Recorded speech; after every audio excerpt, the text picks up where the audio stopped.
एवं बहनों, परमात्मा प्रभु महावीर की दिव्य देशना आप सभी भक्ति भाव से श्रवण कर रहे हैं।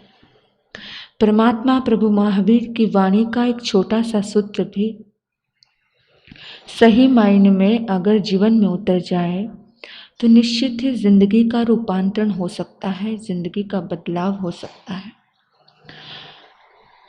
आज परमात्मा ने अपनी अंतिम देशना में 7वें अध्याय में उर्भ्य के नाम से हमें एक संदेश दिया है। बड़ा सुंदर संदेश है। 5 उदाहरण के साथ इस संदेश को सरल रूप से हमारे सामने प्रकट किया है। याद रखना, कोई नरक में जाना नहीं चाहता, कोई दुर्गति में जाना नहीं चाहता। चाहते हो? कोई चाहता है? कोई नहीं चाहता। फिर भी दुर्गति क्यों मिल जाती है? वैसे तो अक्सर प्रभु परमात्मा एक ही बात कहते हैं कि तुम्हारी चाहतों का ही परिणाम है तुम जहाँ खड़े हो। जिस घर में तुम हो, जो रिश्ते तुम्हें मिले हैं, वो सारे रिश्ते तुम्हारी चाहतों का परिणाम है। फिर आज हम क्यों कह देते हैं कि हमें नहीं चाहिए था, हमें ये चीज़ें, ये माहौल हमें फेडअप करता है, हम बोर होते हैं, हमें डिस्टर्बेंस होती है, फिर हम ऐसा क्यों बोल रहे हैं? परमात्मा कहते हैं यही नरा उयं, यानी कि नरक के आयुष की प्रतीक्षा आत्मा करती है, तभी नरक का आयुष बंधता है। शास्त्र में एक सूत्र आता है, छोटा सा सूत्र, 7वें अध्याय में कहा है यही नरा उयं, यानी कि जो आत्मा नरक के आयुष का प्रतीक्षा कर रही है उसी का ही नरक का आयुष बनता है। जो प्रतीक्षा नहीं करती है उसका नरक का आयुष बंधता नहीं है। आप कहोगे हमने तो प्रतीक्षा की नहीं है। फिर या जो आज नरक में है उन्होंने नरक के आयुष की प्रतीक्षा कैसे की? नहीं की। फिर कैसे नरक का आयुष बंध गया? पर आप सोचिए कि कोई गुटखा खाता है,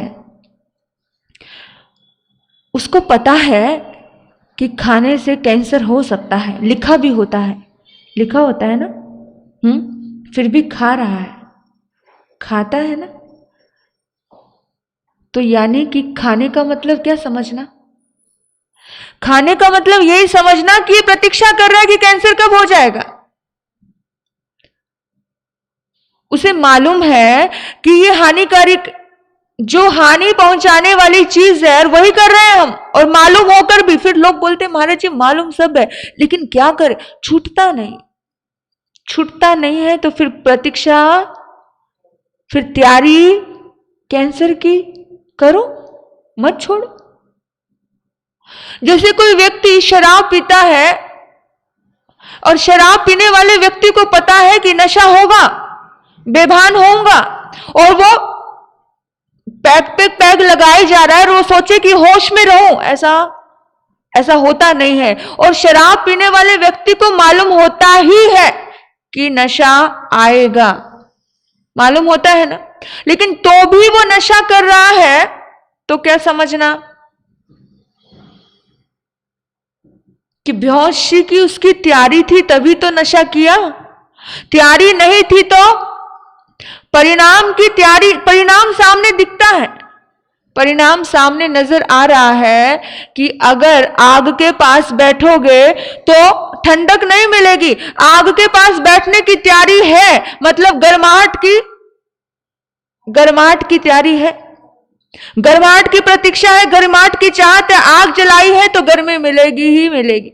आग जलाओ तो आपको लगे कि बर्फ जैसी ठंडक मिले, तो ये तो समझदारी। इतना तो मूर्ख व्यक्ति नहीं है, इतना तो सारी चीजों का ज्ञान भी है व्यक्ति को कि पहले कहा जाता था कि भी एक पैग लगाओ तो सेहत के लिए हितकर है, लेकिन सर्च किया वैज्ञानिकों ने कि एक छोटा सा पैग भी इंसान के सेहत के लिए बहुत हानिकारक है। एक छोटी छोटी बातें कि इंसान अपने रास्ते खोजता है, धर्म के मामले में भी, लेकिन रास्ते खोज लेने से, बीच की गली निकाल लेने से जिंदगी में उन चीजों से बच नहीं सकते हो। इंसान कहे कि मैं तो बहुत हाई लेवल की पीता हूं, लोग बोलते हैं हमारी सब्जी तो फ्रूट की है, फल का है, और फल का बना हुआ चीज, लेकिन उसके अंदर हानि कैसी है, वो बना कैसे है, उसका प्रोसीजर कैसे हुआ है, फिर प्रोसीजर गलत तरीके से हुआ है तभी तो नशा आ रहा है। होश नहीं, बेहोशी कब देते हैं डॉक्टर? जब आपको दर्द देना हो, जब आपको काटना पीटना हो, तभी बेहोश करते हैं ना। अच्छे भले इंसान को कभी बेहोश किया है कि किसी डॉक्टर ने? और आप हुए हो कभी जाकर के आपने डॉक्टर को कह दिया हो कि मुझे बेहोश कर दो? क्यों? आपको पता है कि मुझे तकलीफ है, मुझे परेशानी है, मुझे दर्द होगा अगर मैं होश पूर्वक ये करवाऊंगा। तो याद रखना, इस चीज का ध्यान रखना कि आपकी जो चाहत है उस चाहत के अनुसार आपको मिल रहा है, और अगर आपका नरक का आयुष कर्म बंध रहा है तो वो चाहत भी आपने ही की है और किसी ने नहीं की। जैसे गुटखा खाया तो तैयारी कैंसर की आपकी होगी तभी खा रहे हो, और आपको लगे कि नहीं होगा तो ऐसा नहीं, आग के पास बैठे हो, आपकी तैयारी है आग की गर्माहट झेलने की, तभी तो कर रहे हो। और आप सोचो कि आग के पास बैठ करके मुझे कुछ नहीं हो, ऐसा नहीं होता। एक बच्चा, छोटा बच्चा, उसने देखा सामने आग जल रही है, आग की लपटें ऊपर तक जा रही है। उस बच्चे को खेल खेल में उसने बड़ा पुरुषार्थ किया। छोटा बच्चा, वो बहुत ज्यादा चल नहीं पाता था, लुढ़कता लुढ़कता बड़ी वो आकर्षण दे रही है वो आग उसको, वो आग की लपटें, और जाकर के उसने उस आग की लपटों को पकड़ लिया।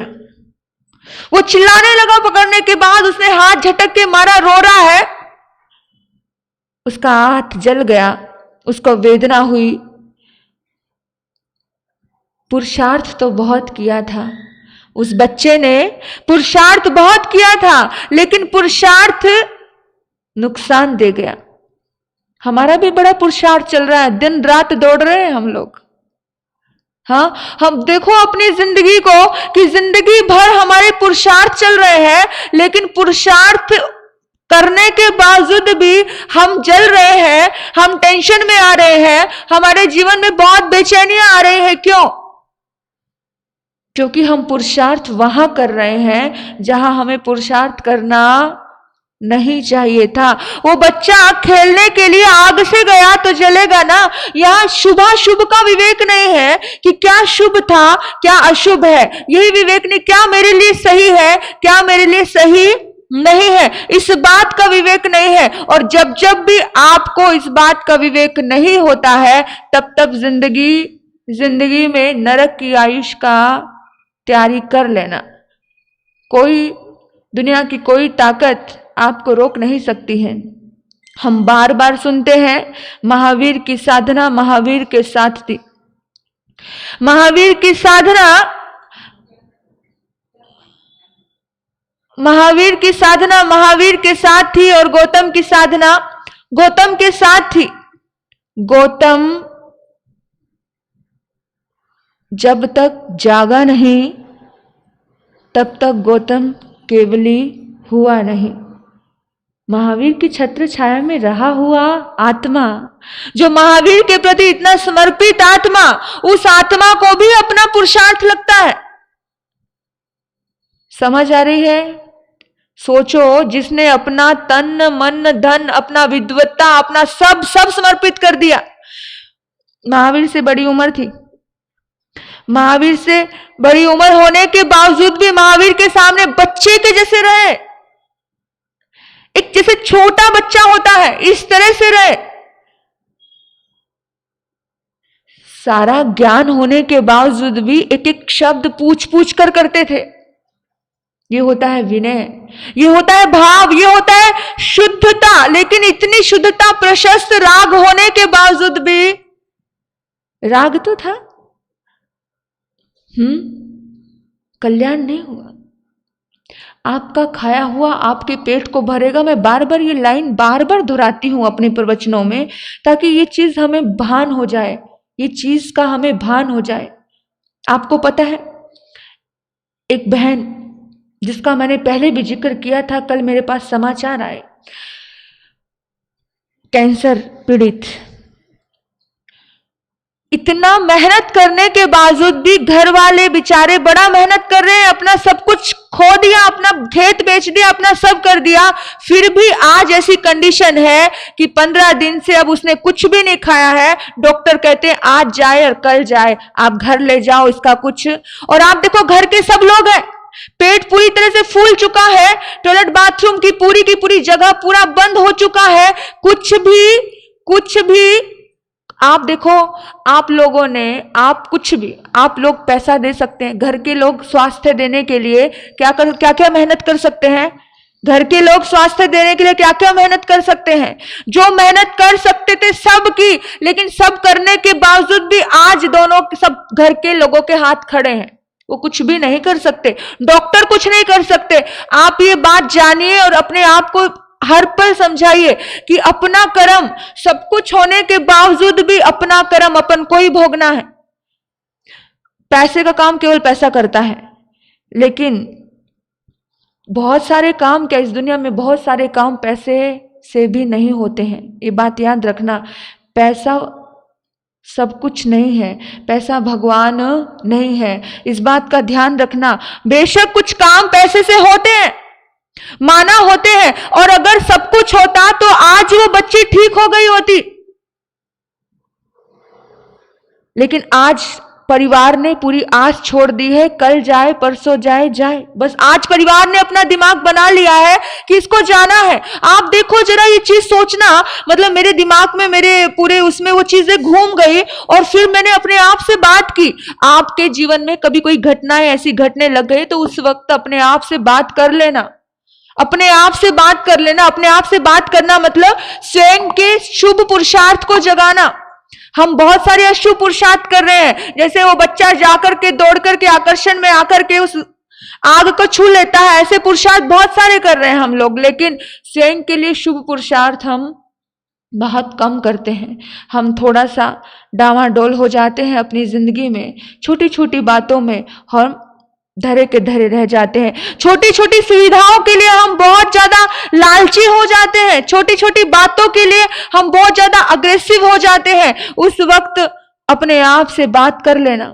बहुत सारे, आप कभी महीने में एक बार हॉस्पिटल में जरूर जाना चाहिए। आप लोग तो खुले हो, जा सकते हो ना, आप जाओ, उस दर्द को देख करके आओ। और आप कहोगे देखा नहीं जाता, देखा नहीं जाता का मतलब समझना जरा कि आप अपने आप को सच्चाई से रूबरू करवाने से डर रहे हो। मैं जाती, कभी किसी काम से मुझे हॉस्पिटल जाना पड़े तो मैं एक एक का दर्द जाकर के देखती हूँ, और कभी कभी मंगल पाठ भी, नाका दुआ तो हमेशा ही करते हैं, लेकिन याद रखना बंधुओं, किसी का कर्म कोई ले नहीं सकता है, ये बात तो है। ना भाई, ना बहन, ना परिवार, ना समाज, कुछ भी नहीं। हर व्यक्ति को अपना कर्म भोगना है। अच्छा, ऐसी बात थी तो ये बॉलीवुड सितारे बड़े बड़े ये जाकर के कहा, ऋषि कपूर ने कहा ऑपरेशन करवाया जाकर, जाकर के अमेरिका ऑपरेशन करवाते हैं, और लगता है कि यहां पर वो ट्रीटमेंट नहीं होगा, वहां जाकर के ऑपरेशन करवा करके भी हालत क्या कोई बचा पाया। ये जिंदगी की सच्चाई है, और भगवान महावीर हमारे सामने प्रतिपल प्रतिक्षण ये बात रखते हैं कि तुम कहीं भी चले जाओ, किधर भी चले जाओ, जब तक आपका कर्म आपके साथ अनुकूल है तब तक ही आपके रिश्ते, आपका परिवार, आपका समाज सहयोगी है। बाकी कितना हजार लोग चाहें कि आपका अच्छा हो, अच्छा हो, अच्छा हो, और आपका कर्म अच्छा नहीं तो अच्छा नहीं। कर्म अगर नरक का बांधा है, कर्म अगर प्रतीक्षा आयुष कर्म की है तो जिंदगी में परिणाम नरक का ही आएगा। इस बात का विशेष रूप से ध्यान रखना है। पर कुछ लोग ऐसे होते हैं जो अपनी आदतों से इस कदर घिरे होते हैं, अपनी आदतों से इस कदर घिरे होते हैं कि वो अपनी आदतों को छोड़ना नहीं चाहते हैं। और एक डॉक्टर जो एक नंबर का चेन स्मोकर, वो अपनी आदत को छोड़ना नहीं चाहता। कुछ लोग हैं जो शराब पीते हैं, वो अपनी आदत को छोड़ना नहीं चाहते हैं, और उस आदत के चलते चलते उनको कुछ बीमारी हो जाती है। बीमारी भी हो जाती है, बीमारी होने के बावजूद भी डॉक्टर उन्हें मना कर देते हैं, परहेज बताते हैं कि तुम्हें ये नहीं करना है, लेकिन वो परहेज को पूरी तरह से पालन नहीं कर पाते हैं। गया एक व्यक्ति जिसको सिगरेट की बहुत बुरी लत थी, हार्ट पेशेंट था। डॉक्टर ने कहा कि सिगरेट छोड़नी पड़ेगी। वो बोलते हैं कि कुछ ऐसा इलाज कर दो कि सिगरेट भी नहीं छोड़नी पड़े। और ऐसे लोग हैं, हंसी आ रही है, ऐसी दुनिया है। और उसने कहा कि अगर तू नहीं छोड़ेगा तो मैं तेरा ऑपरेशन नहीं करूंगा। उसने कहा ठीक है। उसने दूसरे डॉक्टर को पकड़ा। लोग ऐसे होते हैं, लोग दूसरे, और दूसरे ने कहा तो तीसरे की तरफ जाएगा। यानी खोज चालू होती है कि मेरे मुताबिक मेरी बातें समझने वाला मुझे मिल जाए। हमारे पास बहुत लोग आते हैं जो लोग आकर के अपनी कुछ बात बताते हैं और वो मेरे मुंह से वही सुनना चाहते हैं जो वो सुनना चाह रहे होते हैं। और अगर उनके विपरीत कुछ ऐसा कह दिया, बोला नहीं नहीं नहीं ऐसा तो हो सकता, ऐसा हो सकता है ना, ऐसा हो सकता है। एक भाई मेरे पास आए, मुझे बोला उन्होंने कि महाराज साहब जी, आप मुझे अपनी तरफ से, मैं आपको कुछ भेंट देना चाहता हूं, आप मुझे कोई भी नियम करवा दो।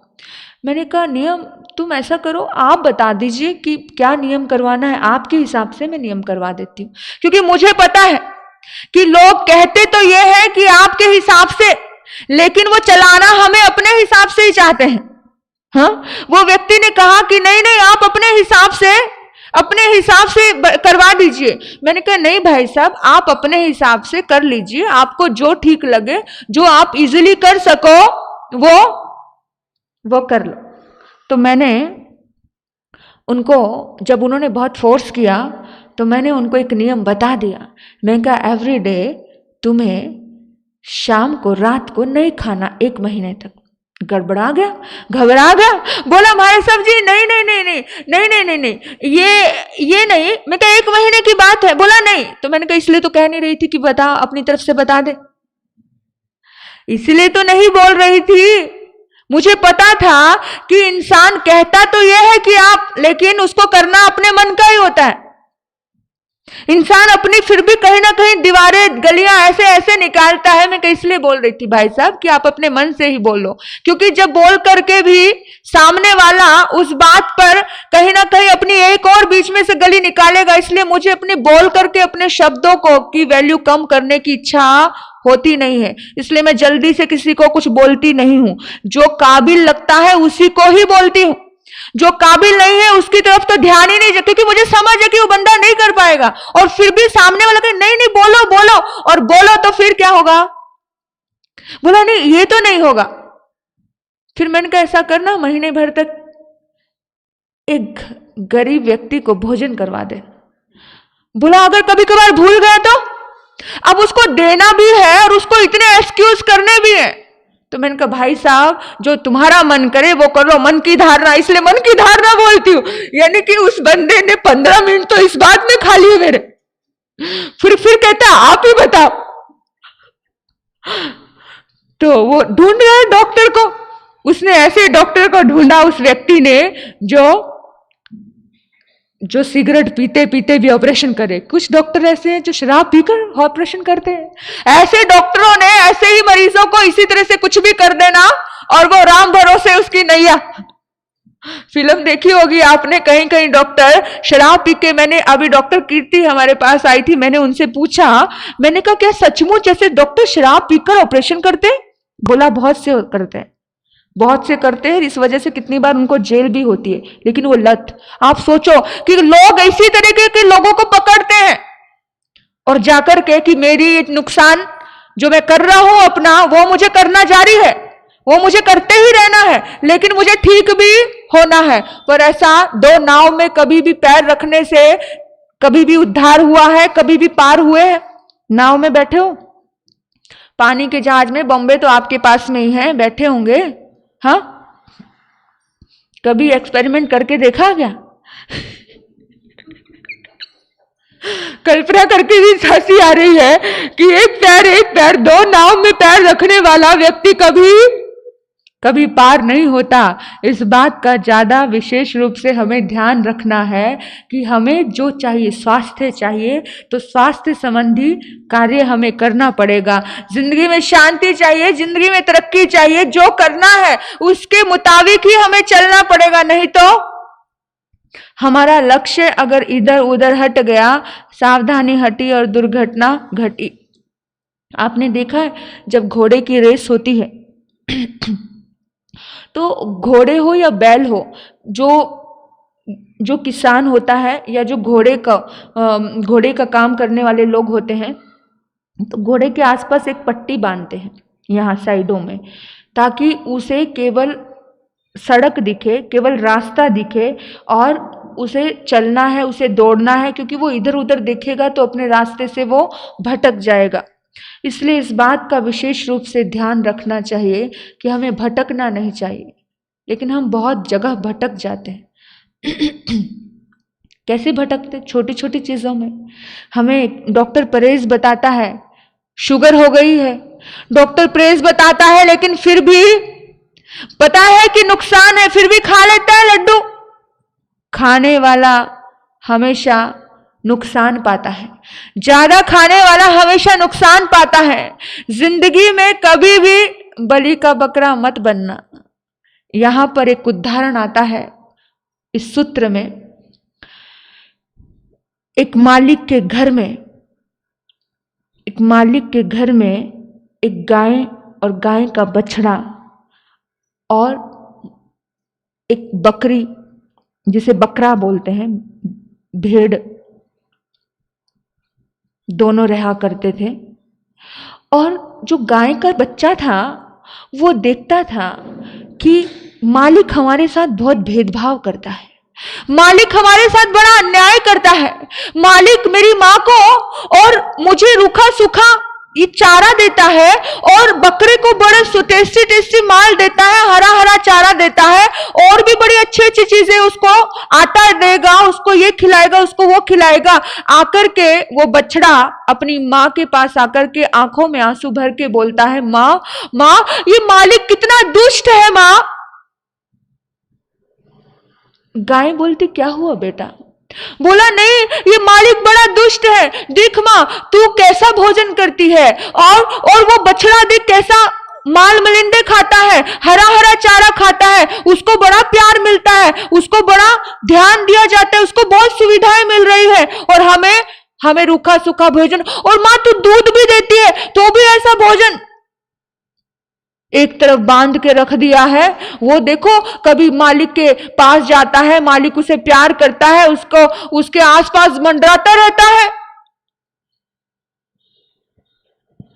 मां ने कहा, बेटा तू चिंता मत कर, जो व्यक्ति अपना सीधा साधा जीवन जीते हैं उनको कोई नुकसान नहीं पहुंचाता। एक दिन मां चरने के लिए, गायें बाहर चरने के लिए गई हुई थी और बछड़ा उस आंगन में ही था, और उस घर के आंगन में कुछ मेहमान आए और मेहमान आने के बाद उस बछड़े के गर्दन पर कटार चला दी गई, बछड़े को मार दिया गया, बछड़े का मांस पका करके उनको परोस दिया गया, और बकरे को मार दिया गया और मांस चारों तरफ अपने मेहमानों को खिला दिया गया।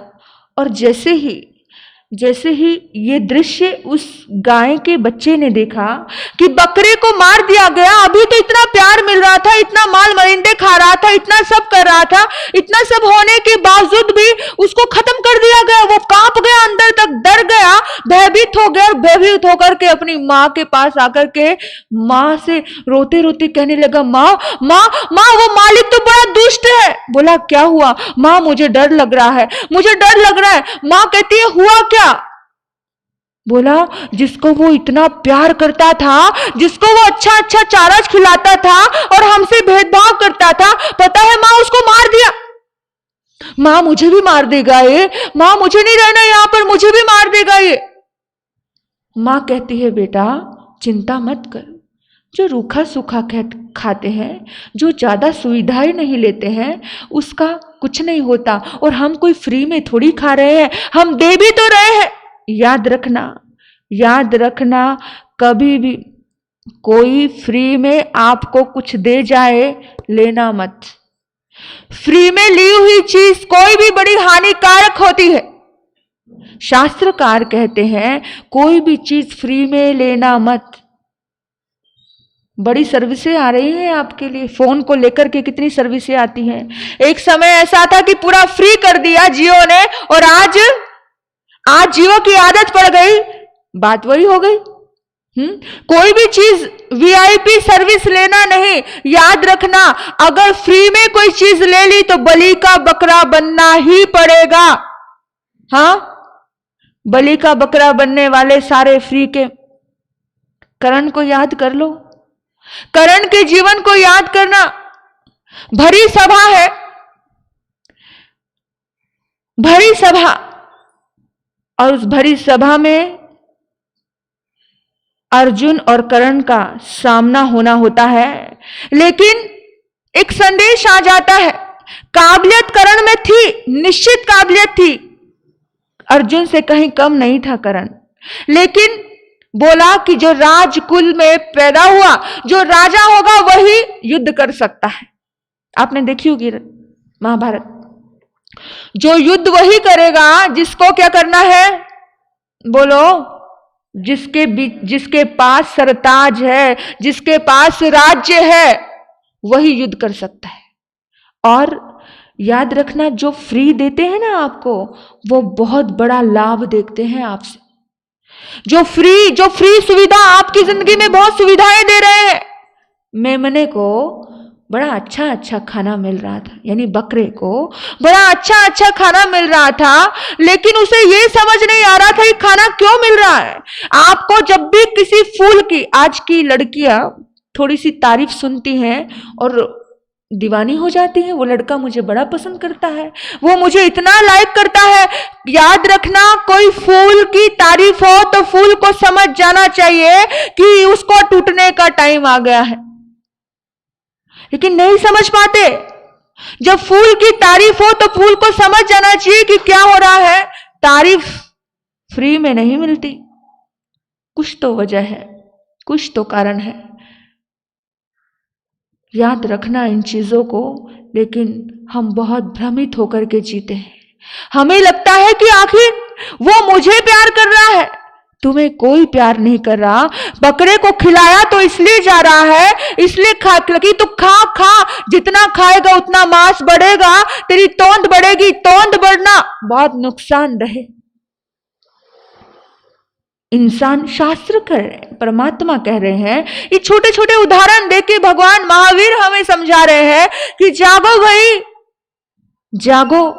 जब भी कभी आपको लगे कि कहीं ना कहीं कुछ ना कुछ कहीं से फ्री मिला है, तो यानी कि आपसे उसने कितनी मेहनत करवाई है और कितनी आगे और करवाने वाला है, ताकि थोड़े से खुश हो जाओ और खुशी देकर के, थोड़ा सा खुशी का लालच का झांसा देकर के आपसे और ओवर टाइम करवाएं।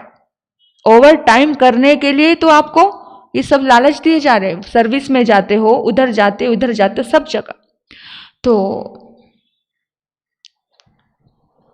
दुर्योधन को बड़ा दिख रहा था, दुर्योधन को नजर आ रहा था, गहरा नजर आ रहा था कि जिंदगी भर का गुलाम हो जाएगा।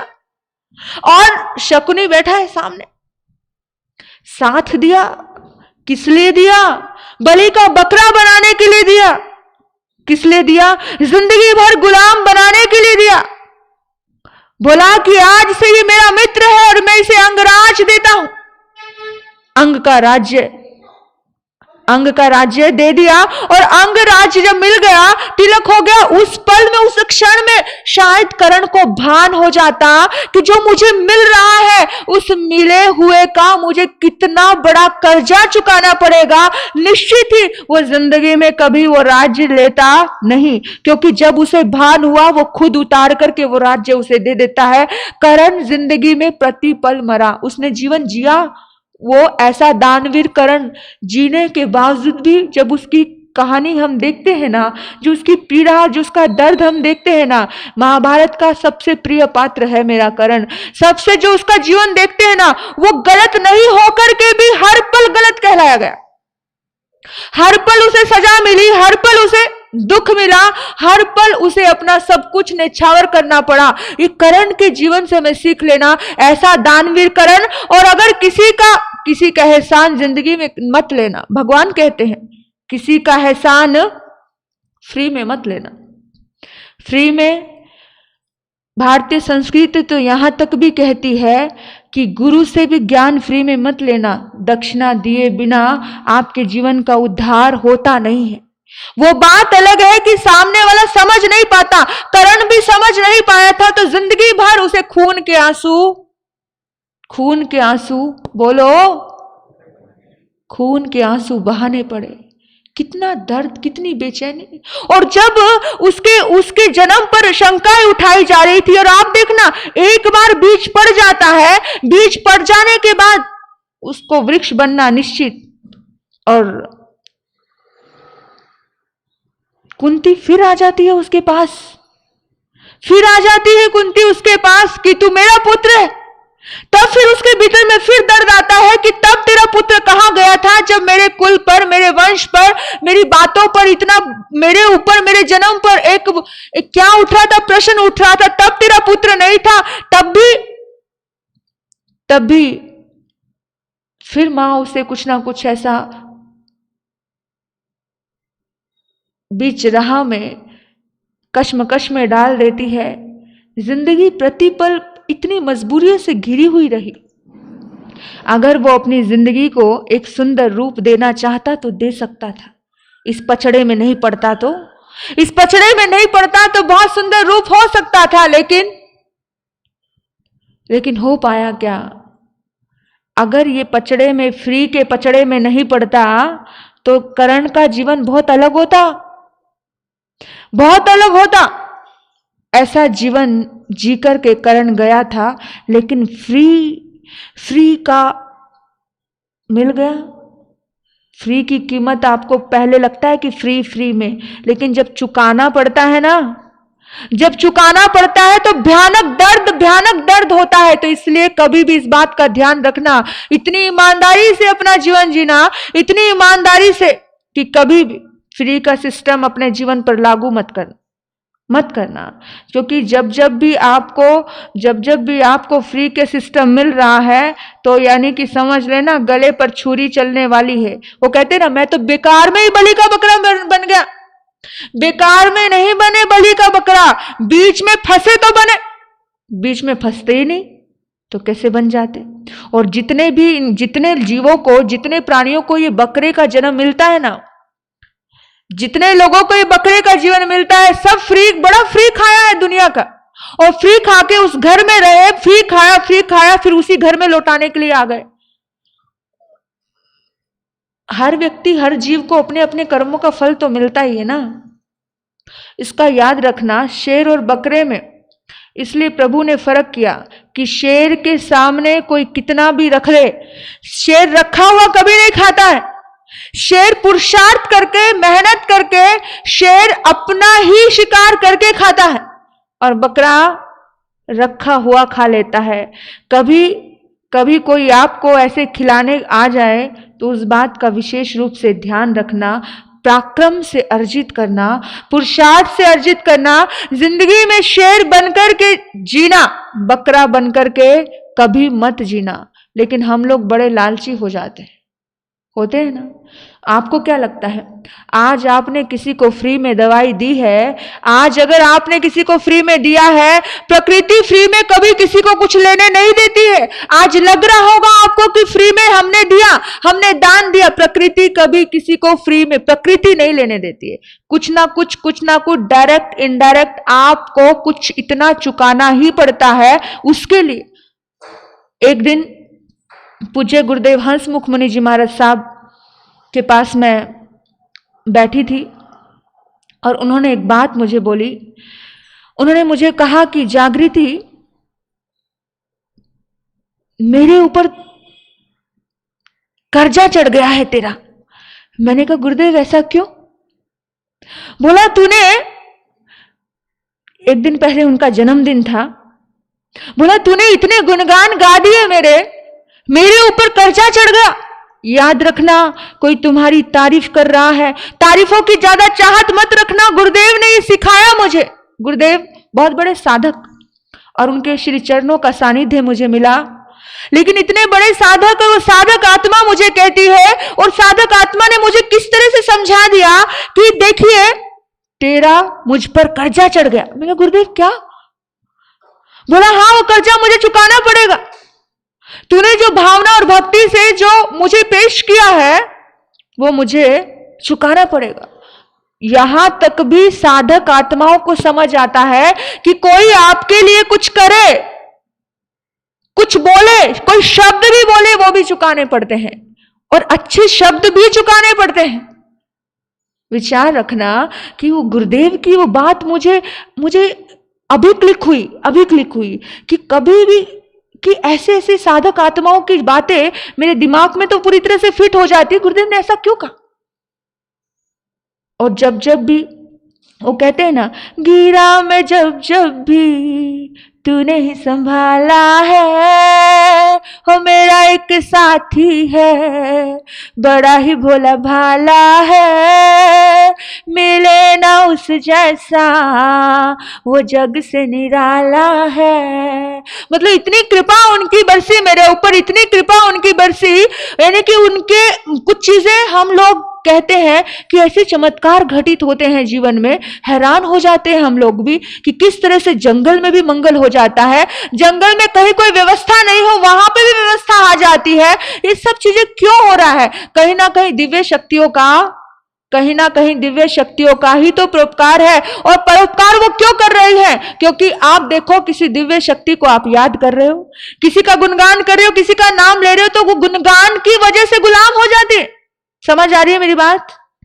आप किसी दिव्य शक्ति की आराधना कर रहे हो, आप किसी महापुरुष के गुणगान गा रहे हो, तो महापुरुष का गुणगान भी वो भी कहीं ना कहीं उनको क्या कर देता है, उनको फ्री में नहीं चाहिए कुछ भी।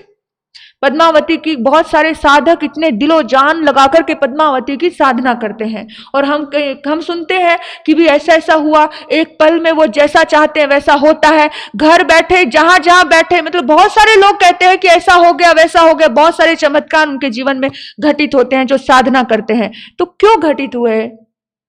क्योंकि उन देवी आत्माओं को भी आपका फ्री का कर्जा नहीं चाहिए।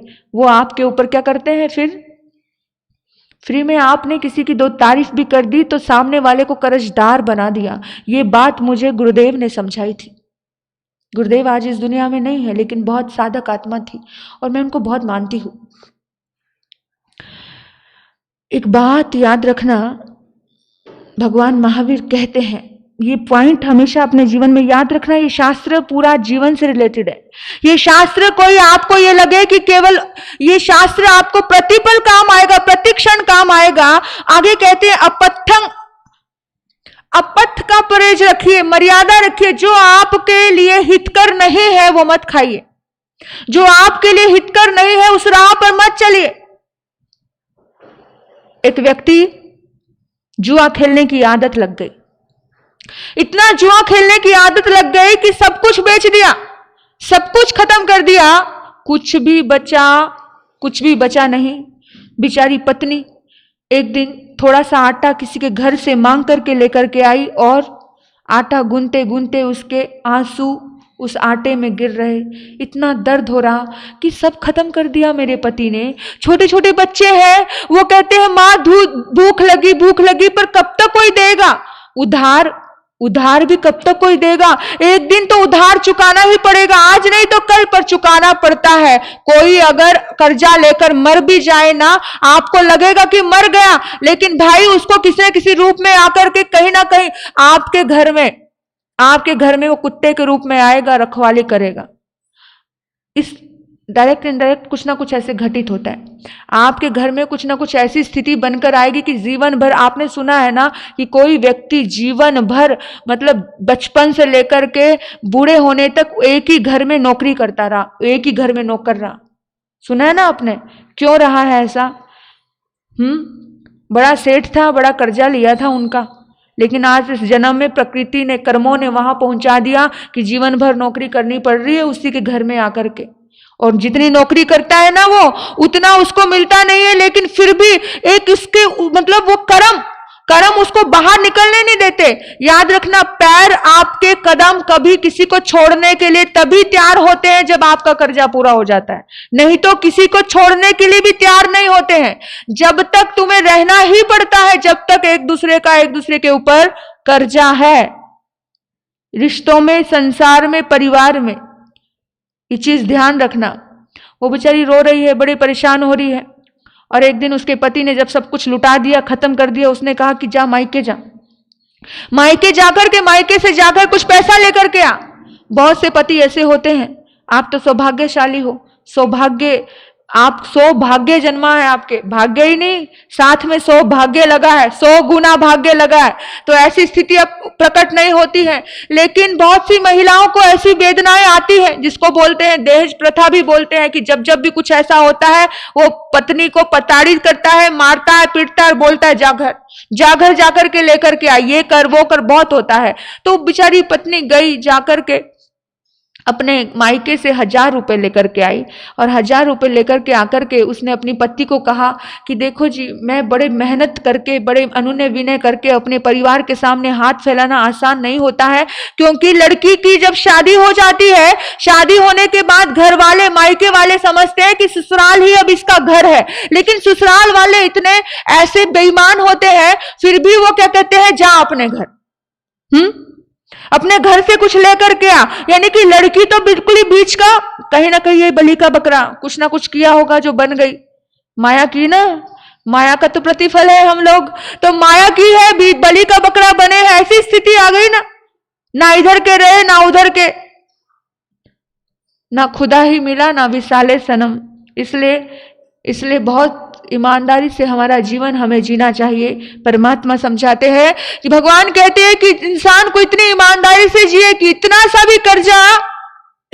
भी कर्जा अपने ऊपर लेकर के नहीं जिए, क्योंकि कर्जा लिया तो फिर तभी जिन ने कर्जा लिया वो पत्नी बन के हांजी कर रही है पति के आगे।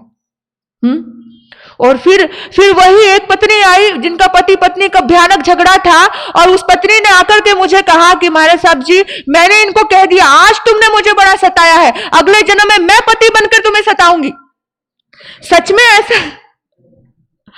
में ऐसा ही बोला। मैंने कहा बहन ऐसा मत बोलिए कि अगले जन्म में सताऊंगी, क्या जिंदगी भर, यानी कि आज तो उसकी इतनी भयानक नेचर है, इतनी भयानक उसका बद दिमाग है, फिर से तुम उसकी अगले जन्म में भी उसके साथ तुम ये, यानी कि फिर कहते हो आप कि मेरी इच्छाओं का परिणाम नहीं, ये इच्छाओं का ही परिणाम मिल रहा है, आपने ही चाहत रख ली है, क्योंकि ये शब्द आपके कहीं ना कहीं निदान रूप हो जाते हैं।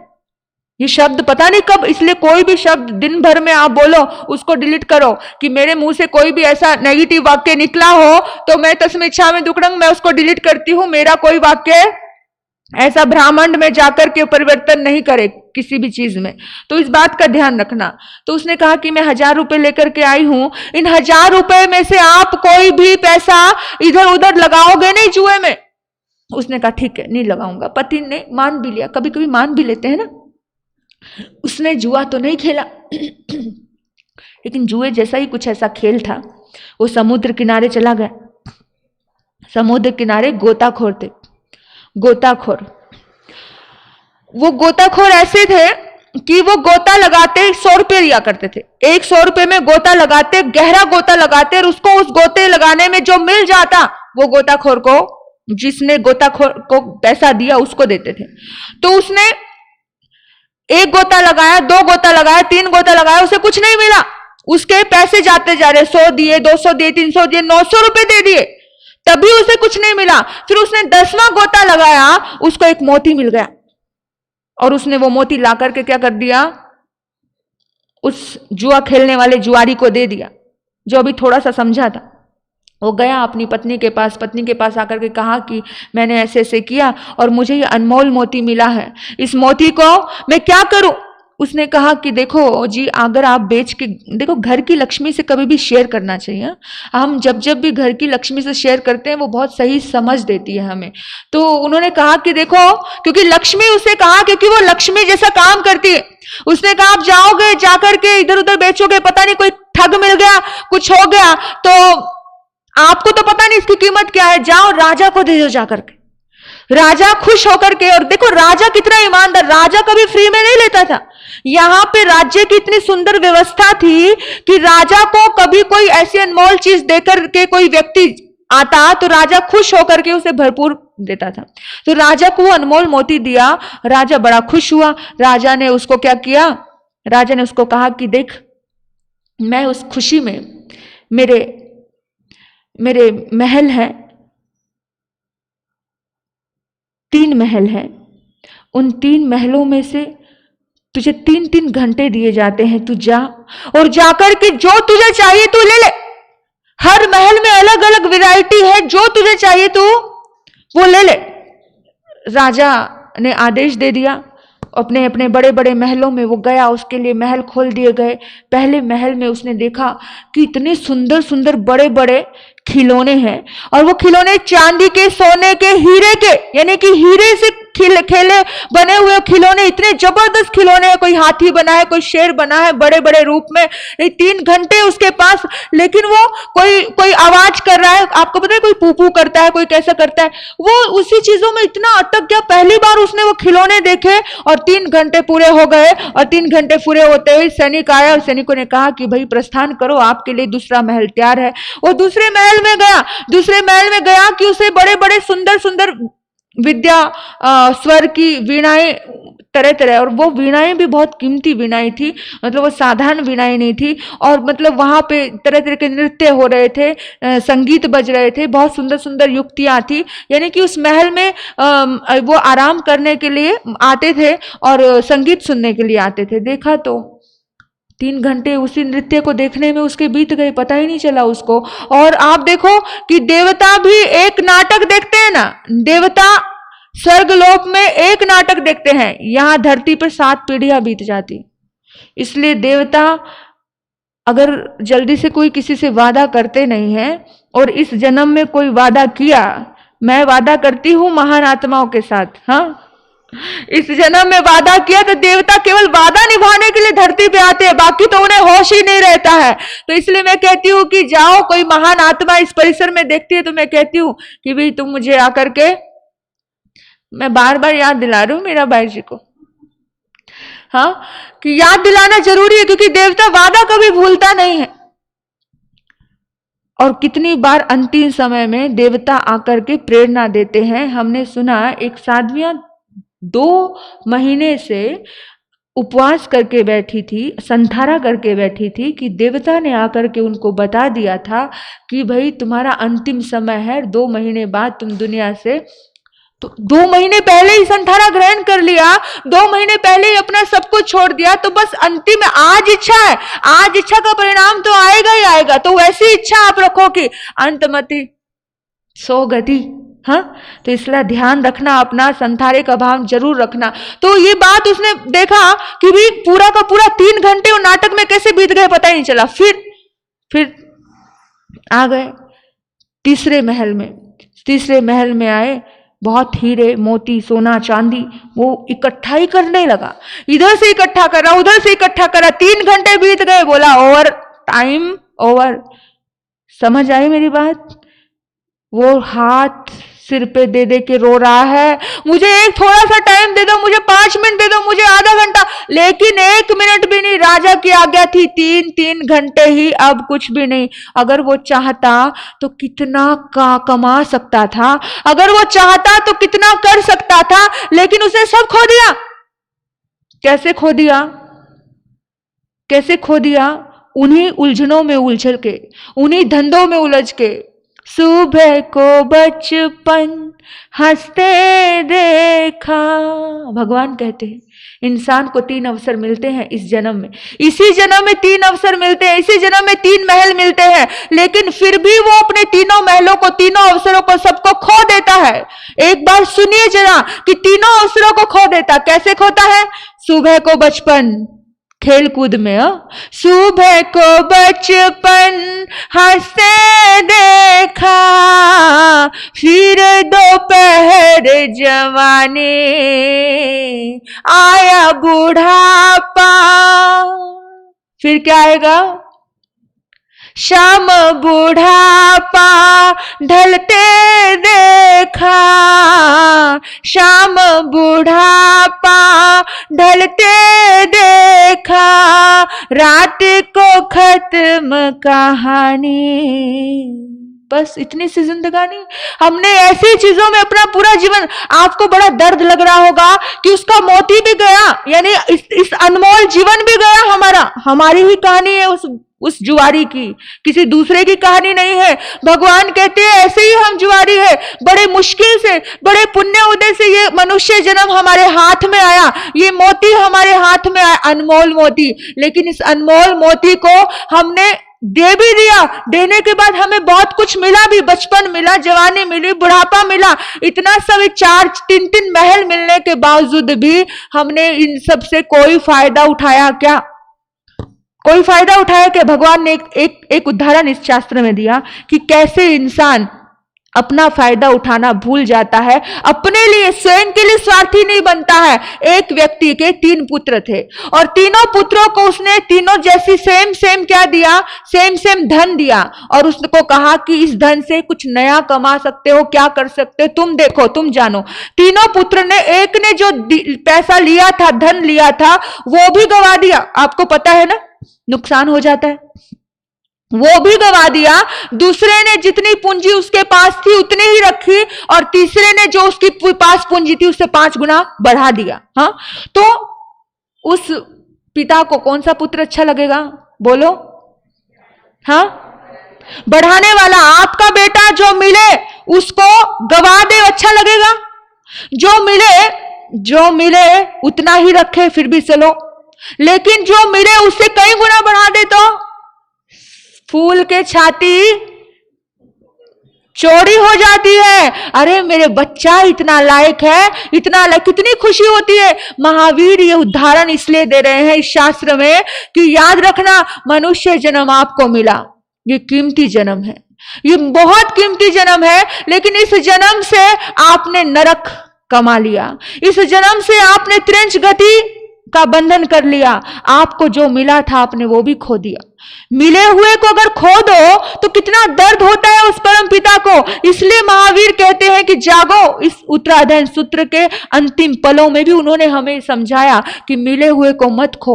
ऐसे ही भोग वासना में जिंदगी निकल जाती है, ऐसे ही तेरे मेरे में जीवन निकल जाता है, पता ही नहीं चलता। कभी दुख में और कभी सुख में ये जीवन निकलता जाता है। दुख की रात भी नींद नहीं आती और सुख की रात भी नींद नहीं आती। शादी हो किसी घर में तो भी रात भर जागता है व्यक्ति, और मौत हो घर में तो भी रात भर जागता है। बस इसी प्रपंच में व्यक्ति पड़ा रहता है। आप सोचना, विचार करना कि हम क्या कर रहे हैं। ये जीवन मिला, इसी जीवन से दूसरा जीवन भी मनुष्य जन्म मिल सकता है। इतना सरल जीवन जिया है क्या? सरलता होगी तो दूसरा जन्म भी मनुष्य का मिल जाएगा। हाँ, लेकिन सरलता से नहीं जिया है तो दूसरा जन्म मनुष्य का नहीं मिलेगा, जो मिला वो भी।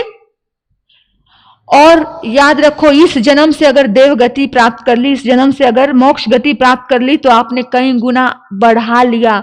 तो ये देखो, लेकिन आज का इंसान क्या है, बढ़ाना नहीं चाहता। आज का इंसान पीछे को लेकर बहुत बैठा है। पीछे ऐसा हो गया था, अतीत में ऐसा हो गया था, उसने मेरे साथ ऐसा कर दिया था, उसने मेरे साथ वैसा कर दिया था। आज का इंसान ऐसा है। और भगवान महावीर ने कहा कि पीछे को मत देखिए, जो हो चुका वो हो चुका। जो व्यक्ति पीछे को जो पीछे की चीजों को पकड़ के बैठते हैं, उसका जीवन में कभी उद्धार और कल्याण नहीं होता है। याद रखो, आखिर जो मिला है उसको संभाल करके आगे बढ़ो। जो मिला है, जो बचा है, वो भी बहुत कुछ है। इंसान क्या करता है, मेरा ये खो गया, मेरा ये खो गया, और फिर खोने के चक्कर में मेरा ये लॉस हो गया। उस चक्कर में कभी कभी इंसान क्या कहता है, मुझे जीना ही नहीं। भगवान कहते हैं, अरे भाई, भविष्य तो है तेरे पास, सब कुछ खो जाए तो भी भविष्य तो है, लेकिन इंसान समझ नहीं पाता। इसके लिए बोला कि एक भिखारी, एक बेचारा गरीब व्यक्ति, उसके पास क्या थी, 100 कणिकाएं थी, 1000 कणिकाएं थी। कणिका यानी कि एक पुराना खोटा सा एक सिक्का हुआ करता था। उस सिक्के का एक बहुत छोटा सा हिस्सा, छोटा सा एक भाग, वो कहीं पर कोई सामान ले रहा था, वहां रुक गई, वहां कहीं गिर गई, कहीं पता नहीं, उसे पता नहीं चला। वो किसी एक वृक्ष के नीचे आकर के गिरने लगा तो उसका एक कम था। अब 99 का फेर तो आप बहुत समझते होंगे अच्छे से। अभी एक को बढ़ाने के चक्कर में पूरी जिंदगी खो जाती है इंसान की, और फिर कहता है, मेरा सब खो गया, तुम मिले ही नहीं। और आप देखना, विचार करना एक बात का, कि अगर कनेक्शन आपका सत्संग से जुड़ जाता है तो आपका टाइम घड़ी की तरफ नहीं जाता। मेरे पास बोलने के लिए इतना कुछ है, मैं भागती हूं क्योंकि मुझे पूरा अध्ययन करना है, और इतना कुछ इसमें पड़ा है, और जबरदस्त कंटिन्यू क्या जाता है, नजर किस पे जा रही है, घड़ी पे। और मैं घड़ी पे नजर इसलिए नहीं दे रही हूं कि मैं चाहती हूं कि मैं ज्यादा से ज्यादा आपको दे दूं। समझ आ रही है मेरी बात? जिसका देने का भाव होता है वो क्या खुले दिल से देने का भाव रखता है। उसकी नजर घड़ी पे इसलिए नहीं जाती है क्योंकि मुझे दिल से पूरी तरह से मैं चाहती हूं कि किसी न किसी तरह से भगवान की वाणी आपके हृदय में फिट हो जाए। वो व्यक्ति दोबारा जैसे छोड़कर गया ना, खो गया, वो दोबारा उसने क्या किया, एक जगह खोदी वृक्ष के नीचे की, और उसने अपनी 99 कणिकाएं कहां डाल दी, उसके अंदर दबा दी, और ढूंढने गया। उस दुकान पे गया जहां से उसने कुछ लिया था। उस दुकान वाले ने कहा, भाई मेरे पास तो कुछ छोड़ के गया नहीं तू। वो ढूंढता गया, पूरे रास्ते ढूंढता गया, उसे एक नहीं मिली। और जब वो वहां आकर के देखता है तो उसको वो भी सारी की सारी गायब थी, क्योंकि जब वो धरती खोद रहा था तो वृक्ष के ऊपर चोर था, और चोर ने देख लिया और सबका सब खो गया। एक पैसे को ढूंढने गया, हाथ की सारी पूंजी नष्ट हो गई। याद रखना, महावीर ये कहते हैं कि ऐसे जिंदगी में कहीं जीवन में पीछे मुड़ करके कभी मत देखो। जो छूट गया वो छूट गया, जो छूट गया वो आपका था नहीं, जो छूट गया वो आपका था नहीं, और उसको खोजने के लिए जा रहे हो पीछे, आपको वो मिलने वाला भी नहीं है। आज को संभालो, आगे को संभालो, जिंदगी का रूपांतरण होगा, नहीं तो अतीत में उलझे रहे जिंदगी का कुछ नहीं हो सकता। जो मर्यादा में जीवन जीता है उसके जीवन का उद्धार हो सकता है। राजा को डॉक्टर ने, वैद्य ने आम खाने को मना किया क्योंकि उसकी शरीर में बड़ी तकलीफ थी। राजा को मना किया, राजा ने कहा कि ठीक है नहीं खाऊंगा, लेकिन राजा एक दिन क्या गया, एक दिन बाग बगीचे में गया, वृक्ष के नीचे, कौन सा वृक्ष, आम के वृक्ष के नीचे बैठ गया, और जैसे वृक्ष के नीचे बैठा वैसे ही उसी पल में क्या हुआ, एक रसीला आम उसकी झोली में गिर गया। और पता है वो क्या कहता है, वो कहते हैं प्रकृति का संदेश है। आप लोग भी अपनी मनमानी करने के लिए ऐसे ही कहते हो ना, अपनी मनमानी करने के लिए कहते हैं तो प्रकृति का संदेश है। हाँ, कुछ लोग तो कुछ भी खाते हैं। आपको क्या बताऊं, मैं चांदवड़ हॉस्टल में गई, आप गलतफहमी में मत रहना कि जैनी सभी सुधरे हुए हैं। मैं चांदवड़ हॉस्टल में गई, वहां पे 2 ग्रुप थे। एक ग्रुप बड़ा सुलझा हुआ था, बड़े अच्छे बच्चे थे। उन्होंने बताया हमारे सब जी अमुक बच्चा अपने जैन समाज का है और वो क्या खाता है, नॉनवेज खाता है। मुझे बड़ी हैरानी हुई। मैंने उसको बोला, भाई तुझे क्या सूझी? बोला दोस्तों के साथ रह करके आदत लग गई। ऐसे बच्चों ने, मतलब जैन बच्चों ने ये बात कही। आप सोचो, घर में माँ बाप को भी पता नहीं होगा, और कितनी बार तो माँ बाप को पता भी होगा तो माँ बाप कुछ कर भी नहीं सकते होंगे। ये स्थिति जो आपके अनुकूल नहीं है, अगर वो चीजें भी आप खा रहे हो आपकी जिंदगी में, फिर ये तर्क आते हैं। मंत्री ने मना किया था कि मंत्रीवर आप मत जाइए क्योंकि वहां पर आम के वृक्ष है, वहां पे आम की सुगंध आ रही है। बोला, अरे राजा ने खाने को मना किया, वैद्य ने खाने को मना किया है, आम के बगीचे में जाने को मना नहीं किया है, जाने दो ना। चला गया, फिर आम गिर गया, वृक्ष के नीचे बैठ गया, मना किया राजन वृक्ष के नीचे मत बैठो।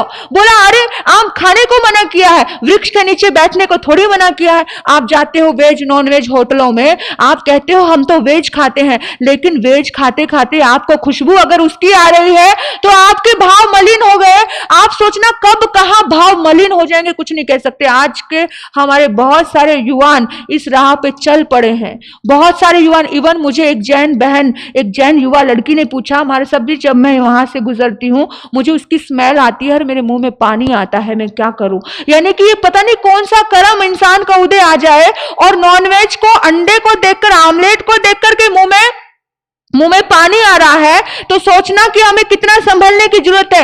आम को देखकर ही मुंह में पानी आ रहा था राजा को, लेकिन राजा को उसको इस तरह से देख करके निकल जाना चाहिए था कि मेरे लिए अमर्यादित है, मैं इसे खाऊंगा तो मैं मर सकता हूं, क्योंकि राजा को बोला वैद्य ने कि तू मर जाएगा। पर फिर भी राजा ने कहा एक ही तो है, खा लेगा तो क्या फर्क पड़ेगा, एक खाने में थोड़ी मर जाऊंगा। और राजा ने पूरा का पूरा वो आम खा लिया और इमीडिएटली, कहते हैं ना हार्ट अटैक में एक सांस लेने की भी इमीडिएटली राजा इस दुनिया से चला जाता है। ये बहुत सारे छोटे छोटे उदाहरण भगवान महावीर ने इस 7वें अध्ययन में हमें फरमाया कि इस बात का विशेष रूप से ध्यान रखना कि जो कोई भी अपनी मर्यादा का उल्लंघन करता है, अपथ्य जो आपके लिए हितकारी नहीं है, कोई भोजन हो, कोई रिश्ता हो, तो उन चीजों के लिए हमें बहुत गहराई से समझना चाहिए। आपने मुझे सुना, आपके भीतर बैठे परमात्मा को नमन करते हुए ओम शांति। आज का जाप छाजर जी, ललिता जी चौरड़िया, आज कायमबिल जवाहरलाल जी मुट्ठा, कल कायमबिल मीराबाई जी लुनिया। इनके तो सदा बाहर आयमबिल है, अभी क्या कहें। बहुत बहुत धन्यवाद आपका। महावीर चरण में कोटि वंदन। यहाँ पर विराजित महाशय जी, जागृति महाराज साहब तथा उच्चरण महाराज साहब, इनके चरण में कोटि वंदन। महावीर स्वामी के समर्चन की अपन प्रतियोगिता रखी है, सबने भाग लेना है। आणि वैसे ही आज की प्रभावना श्री संघ की तरफ से होगी।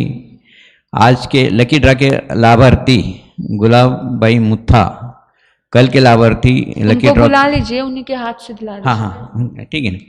कल के लकी ड्रॉ के लाभार्थी जयश्री रमेशलाल जी बर्डे होंगे, तरी गुलाबबाई मुत्था आगे आओ। हाँ, सो सुरेखा बाई जी मुत्था है पुत्था है, राजेंद्र जी कोठारी। पहला कौन सा नंबर निकला? आ जाइए, सभी का नाम बोल रही हूँ, फटाफट आ जाइए। मदन लाल जी सुरेखा मुत्था, हाँ, भाग्य। मैं प्रवचन करती हूँ तो विजय कर्नावट, ये सभी आ जाइए। मदन लाल जी कर्नावट है, सो सुरेखा बाई जी कर्नावट, राजेंद्र जी कोठारी, विजया जी कर्नावट और सो रंजना छाजर। थोड़ा सा लक्की ड्रा में थोड़ा कुछ अच्छा, एक सुंदर कुछ भाव रख के अच्छा लेकर के आइए थोड़ा। हाँ, रोज एक ही चीजें मत लेके आइए। राजेंद्र जी संगपति, जवाहरलाल जी नहीं, जवाहर अच्छा लाल जी लिखा है क्या? संगपति ओके ठीक है। सो संगीता जी मांडोत,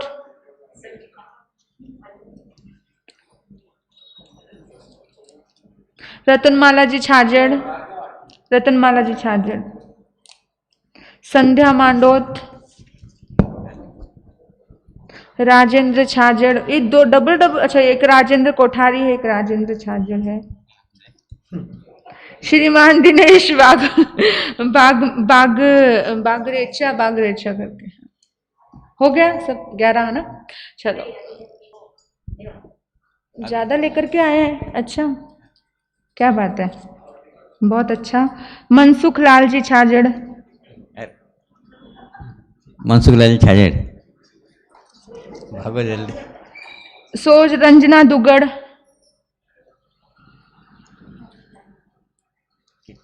बस हो गया, और एक हो गया अभी पचखान। हाँ, आज के पचखान। एक भाव रखना कि ये सभी बड़े लोग हैं, बच्चे तो नहीं हैं, छोटी छोटी किताबें, ये थोड़ा आप अपना दिल खोल करके, बहुत सुंदर, आपका धन्यवाद है, आप लेकर आ रहे हैं। तो अच्छे अच्छे लकी ड्रा लेके आए। दिवाली पे कैसे अच्छा अच्छा गिफ्ट लेकर के आते हैं ना, आप लेके आते हो, उसका बहुत बहुत धन्यवाद है, बहुत भाव है, आपके लिए बहुत आभार है। और चॉइस करके जैसे अपने लिए लेते हो, चॉइस करके, मैं हमेशा ही सोचती हूँ कि लोग जो भी अपने लिए चॉइस किया जाता है कि ये चीज़ मुझे, उसी हिसाब से आपको चॉइस करके लेकर के आना है, ध्यान रखना। तो हर चीज़ में देते वक्त भी अपना भाव रखना, मतलब जब आपको पता चल जाए ना कि भी किताबें पहले बांटी जा चुकी है, तो फिर अभी कुछ और, मार्क्स पहले बांटे जा चुके, अभी कुछ और है ना, तो कुछ नया नया, हर व्यक्ति को लगता है कि कुछ नया हो। तो प्रवचन हर दिन एक ही सुना हो तो कैसे लगता है आपको? तो हर बार, तो जिन्होंने भी अभी तक नाम नहीं दिए हैं, सब लोग अपना अपना नाम दे दो। एक दिन एक ही मत दो, 4 भी आए तो आने दो। दिवाली पे तो हम कभी कभी, हमारे पास दिवाली पे 30-30 नाम आते हैं, इतना होता है कि फिर हमें क्या फील करना है कि भगवान की समोसन में जो धन धान्य की वर्षा होती थी, देवता पुष्प वृष्टि करते थे, आपको ये चीजें ऐसे ग्रहण करनी है। कैसे कैसे ग्रहण करनी है, बोलो। जय हो पंचम काल की। हाँ, तो कैसे ग्रहण करना है आपको? जैसे भगवान की पंचवृष्टि की वर्षा आपके ऊपर हुई और आपने वो चीजें ग्रहण की, देवताओं के दिए, जैसा आप फील करोगे वैसा आपको अनुभूति होगी। तो यहाँ पे मिली हुई कोई चीज ये मत सोचना कि किसी ने दी है, ये सोचना कि भाव से, गुरुदेव के, महावीर के भावों के उस एक ओरे में हम जाकर के आए हैं, उस ओरे से मिली हुई चीज बहुत ज्यादा हमारे लिए काम की है। तो ध्यान रखना। अब आज के पचखान क्या है, बोलो। इकाशना, एक टाइम भोजन का पचखान, इकाशना पचखान, त्याग, पुष्टे पुष्टे। आज का आइम्बिल, लंबी आइम्बिल तपस्या, हमारे मीराबाई जी लुनिया, इनको बहुत बहुत धन्यवाद है, बहुत बहुत आभार है, इनकी तपस्या का अनुमोदन है। और बार बार ये करता है, दिल कहता है आज तपस्वी के गीत मैं गाऊं, अनुमोदन करे इस तप का, मैं खुद को तप में लगाऊं, मैं खुद को तप में लगाऊं, मैं खुद को तप में लगाऊं, अनुमोदन करे इस तप का, मैं खुद को तप में लगाऊं। बहुत बहुत आपकी आशीर्वाद, आपकी दुआ, एक तपस्वी आत्मा, बहुत यानी कुछ शब्द नहीं होते हैं, क्योंकि हमारे बड़े महाराज साहब जी बहुत तपस्वी, और उनकी साधना, उनकी आराधना कहीं कहीं झलकती है इस आइम्बिल में। वो आइम्बिल तपाराधिका है। तो आपकी आइम्बिल की हम बहुत बहुत साता पूछते हुए, आइम्बिल पचखामी नत्थागुण सरसागरण महत्रागरण उखित विवेकन घी संसिलिंग सस्मावतगण, त्याग बोशरे बोशरे। तपस्या करने वालों को धन्यवाद। तप गगन चंद्रिका मीराबाई जी को धन्यवाद। और कोई पचखान, पोरसी पचखामी चुभन त्याग बोशरे बोशरे। पोरसी तप करने वालों को धन्यवाद। और कोई पचखान, बोल, सामूहिक पचखान दे दूं? हाँ, फ्री का नहीं खाओगे, पक्का फ्री का नहीं खाओगे। आप समझो, आपको कैसे, आपको धर्म स्थानक में भी भोजन मिलता है, लेकिन आप खाओ, आपको आपके संग वाले दे रहे हैं, आप दो, आप खाए, लेकिन आपके दिमाग में ये भाव होना चाहिए कि मुझे फ्री में नहीं खा के जाना, दान पात्र में आपको डाल के जाना है। हर दिन की, मतलब ये बात कभी भी, कहीं भी, किसी भी धर्म स्थान में आप खाओ, ये कोई तो दे रहा है ना, किसी ने तो दिया है, आप वो खा के जा रहे हो, तो आपकी आत्मा के लिए वो जरूरी है। ये चीजें मैं नहीं आपको समझाऊंगी तो कौन समझाएगा? हाँ, हम भी नहीं खाते हैं फ्री का, बिल्कुल नहीं खाते हैं। इतनी इतनी देर यहाँ बोलते हैं, तब जाकर के आपके घर की 2 रोटी खाते हैं। एकदम क्लियर बता रही हूं मैं आपको बात, इतना क्लियर बोलने वाला कोई मिलेगा नहीं आपको, पर सच बोल रही हूं। तो ये पचखान हमेशा जिंदगी भर के लिए मैं आपको देना चाहती हूँ, जीवन भर के लिए, क्योंकि जो इंसान जैसे उद्देश्य से जीता है उसको फिर वैसा ही मिलता है। फिर वो, मतलब फिर आगे के आगे उसके जीवन में कभी कमी आती नहीं है, निखरता जाता है वो व्यक्ति अपने जीवन में। तो जिस दिन भी आप ये मत सोचना कि खा के नहीं जाना, खा के जाओ, गुरु का प्रसाद है, गुरुद्वारे में प्रसादा खाई जाती है, लेकिन वो प्रसाद समझ के लेना, पर आपको अपने भाव से न डालना, या आपको अपने आप को चेंज करना है। अगर इस धर्म सभा में ये चीजें हो जाए तो धर्म सभा में कभी कोई कमी आए नहीं। तो सभी हाथ जोड़ लो पूरी तरह से। एक करने के योग से गुरु महाराज के आगे से मन की धारणा, मन की धारणा नहीं, पचखानी है। जहां भी खाओ, जिधर भी खाओ वहां पर कुछ दान पात्र में डाल के जाओ। त्याग बोशरे आज सार्थक किया आपने सुना हुआ ना। तो बोलिए भगवान महावीर स्वामी की, संसार के सभी महान पुरुषों की, जैन धर्म की। गुरु महाराज की आज्ञा से चैता भारंग वासंग चकवर्ती महिडियो संति संति करे लोए पत्तो गई मनुत्रंग। रिहंत परमात्मा स्वास्थ्य लाभ बना रहे, सुख शांति बढ़ती रहे, हर अच्छे कार्य में सफलता प्राप्त हो। इन्हीं सद्भाव से चितारी मंगलम, अरिहंता मंगलम, सिद्धा मंगलम, साहू मंगलम, केवली प्नतो धमो मंगलम। चितारी लोगुतमा, अरिहंता लोगुतमा, सिद्धा लोगुतमा, साहू लोगुतमा, केवली प्नतो धमो लोगुतमा। चितारी शरणं पवज्जामि, अरिहंते शरणं पवज्जामि, सिद्धे शरणं पवज्जामि, साहू शरणं पवज्जामि, केवली प्नतो धमो शरणं पवज्जामि। पहला शरणा अरिहंत का, दूजा सिद्ध भगवान का, तीजा शरणा धर्म का, चौथा सान्य ग्रंथ। ये चार शरण दुख हरण जगत में, और न शरणा कोई होगा। जो भव प्राणी करे आराधन, उसका जर अमर पद होगा, उसका सदा ही मंगल होगा।